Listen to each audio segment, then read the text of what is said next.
এবছরের বার্থডেটা আমি বাড়িতেই সেলিব্রেট করেছিলাম। তো সেই জন্যে আমি আমার লুকটাকে খুব সফট অ্যান্ড সাটেল রাখতে চেয়েছিলাম। তাই জন্যই দেখো একটা সিম্পল টপ পরেছি আর সাথে জিন্স পরেছি। এই বছর কিন্তু আমার অনেকগুলোই ড্রেস হয়েছিল, কিন্তু আমি এটাই চুজ করেছিলাম বিকজ এটা কমফোর্টেবলও ছিল আর সবথেকে বড় কথা এটা আমাকে মা দিয়েছিল। তাই এটা আমার কাছে স্পেশাল ছিল, আমি এটাই পরে নিয়েছি। তারপরে বেরিয়ে গেছিলাম কেক আনতে। হ্যাঁ, নিজের বার্থডের কেক নিজেই আনতে যাচ্ছি, ইট সাউন্ডস ওয়েট না, বাট অ্যাকচুয়ালি ইটস নট। মা সারাদিন এত পরিশ্রম করেছিল, তাই মাকে আমি আর পাঠাইনি, আমি নিজেই বেরিয়ে গেছিলাম কেকটা আনতে। তো এটাই ছিল কেকটা, খুব ছোটোর মধ্যে এনেছিলাম কারণ বাড়িতে দু তিনজনই বন্ধু এসেছিল। তো সেই জন্য ছোটো কেকই এনেছিলাম যাতে সবাই মিলে খেতেও পারি আর কেকটা বেঁচেও না যায়, সবাই মিলে খেয়ে মজা করতে পারি।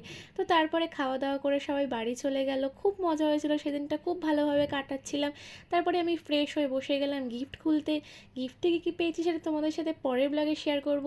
তো এই ব্লগটা এতটাই করেছিলাম, দেখা হবে তোমাদের সাথে পরের ব্লগে। ভালো লাগলে লাইক কমেন্ট করো, শেয়ার করো।